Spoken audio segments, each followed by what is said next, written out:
What's the cost of aggressive foreign policy? Picture homeless Vietnam War veterans, aimlessly searching for jobs, shelter, struggling to find their next meal, their families forced to witness the afflictions of PTSD. Some say this is one reason why American intervention must be restrained. People and nations are sabotaged. But picture this possible future: a world ruled by the Third Reich, an international government directed by a modern Nazi order, dictated by unforgiving politics, every economic and societal aspect tightly regulated by the regime. The lame, mentally handicapped, racial minorities left to die by society. In this world, God-given rights and liberties are forgotten dreams. If Normandy was not stormed, if the Pacific War was not waged, if the United States did not engage in World War II, this could be our reality. So what approach must America trust regarding aggressive foreign policy? To understand such an issue, a history of American intervention must be given. How foreign policy matured and developed consistency. The Founding Fathers fervently opposed intervention, assuming the infantile United States needed to protect herself. The United States remained isolated most of the 19th century. Marines occasionally went abroad to defend American interests, not the interests of others. The shift in foreign policy occurred in 1895 when it became about more than defending American national interests. From 1895 to 1914, America helped Cuba, the Philippines, and Puerto Rico gain independence from their oppressive Spanish overlords. The United States continued to intervene throughout the 20th century in defense of her own interests and of those needing her assistance. World War I, World War II, Vietnam, Korea, the First Gulf War, Afghanistan, and Iraq are prominent cases of aggressive military intervention this past century.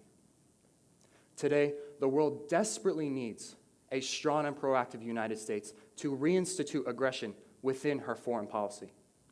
Militant Islam poses a credible threat to international stability and our national security.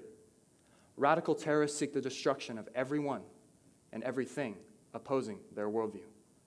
If a criteria for American intervention is this: unstable countries falling into a state of debilitating warfare, sovereignty of weaker nations jeopardized, the oppression of differing classes, races, or religion to a severe extent, nations or nationalistic organizations claiming radicalization and threatening terror, then American military intervention is imperative.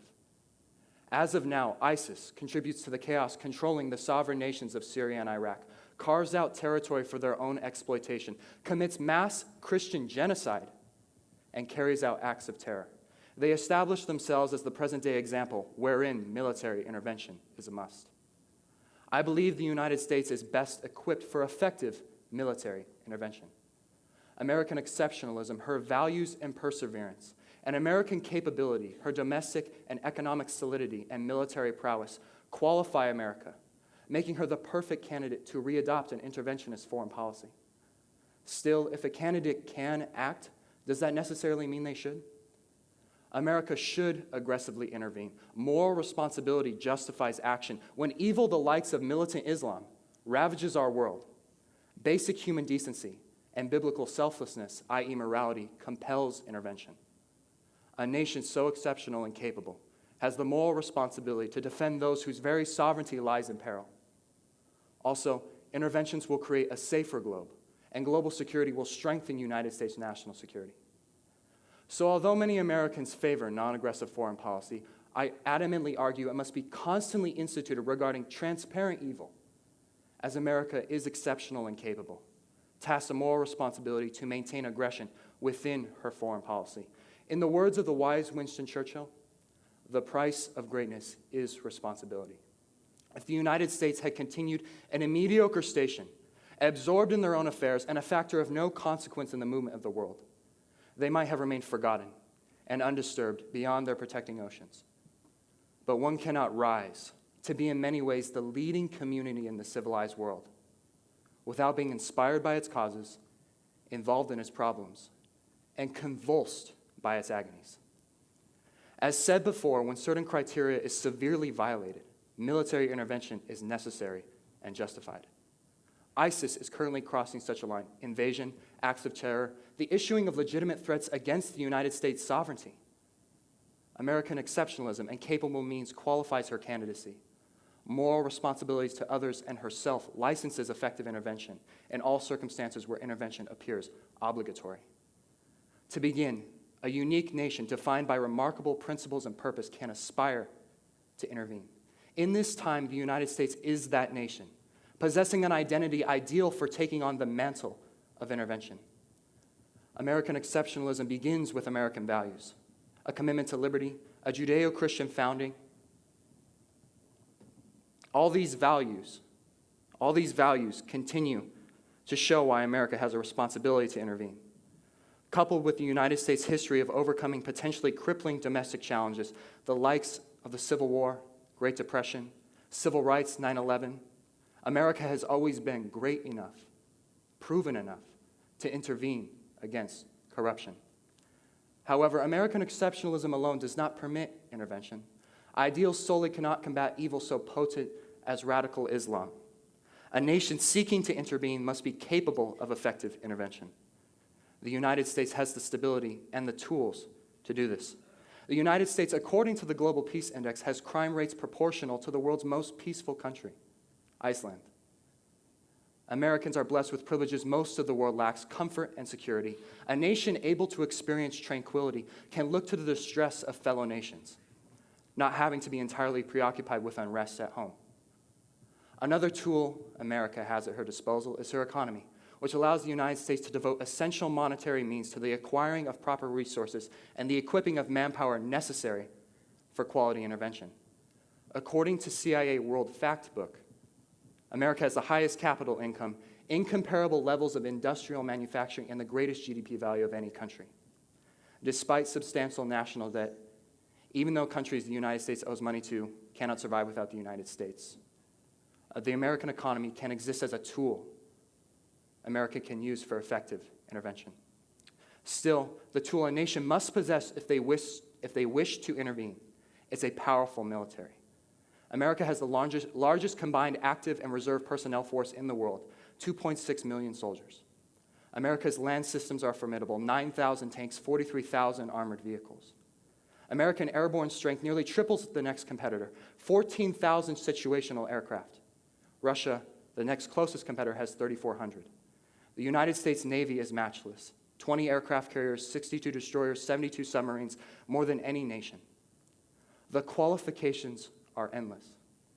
Despite all this, does America have this inherent responsibility to act when weaker nations are abused? I strongly argue America does have this moral responsibility.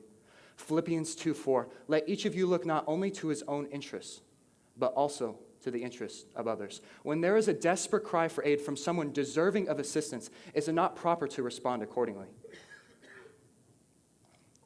Aiding allies and the less fortunate, no matter the circumstances, must continue to inspire military intervention. For also, as John 3:17 says, but if anyone has the world's goods and sees his brother in need, yet closes his heart against him, how does God's love abide in him? The United States, as she is in possession of every tool intervention requires, cannot remain passive.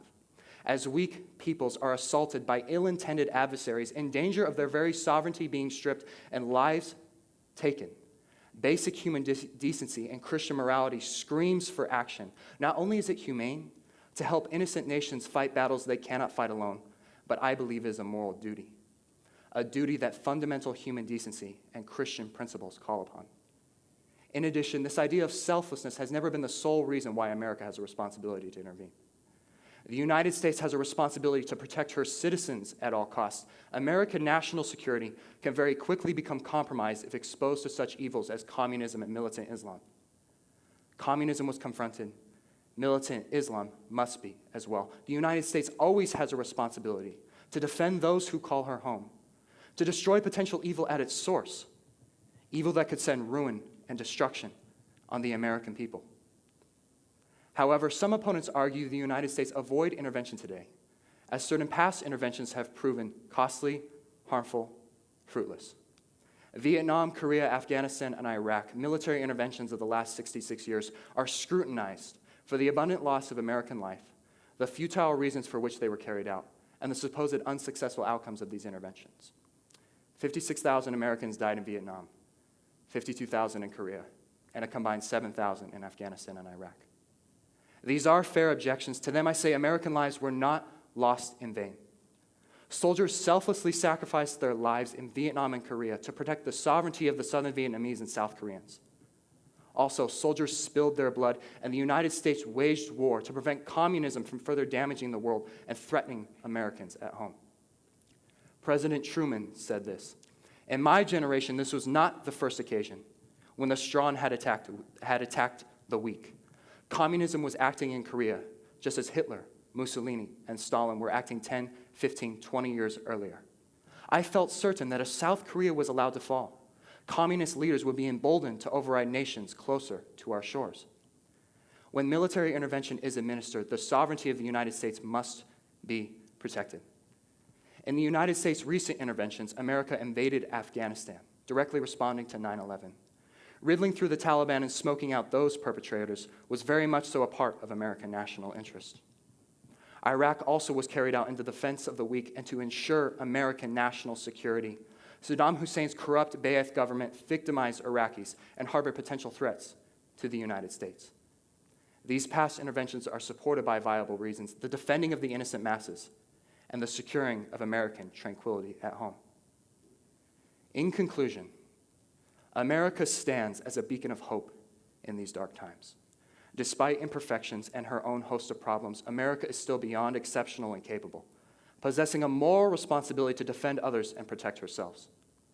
I hold a firm belief the United States cannot sit protectively behind her oceanic barriers and watch the world suffer, watch the world burn. When America abandons the world in demanding situations, she is in the wrong. As JFK said and alluded to, the only thing necessary for the triumph of evil is for good men to do nothing. America cannot watch from the sidelines. The future of this world depends upon it. Thank you.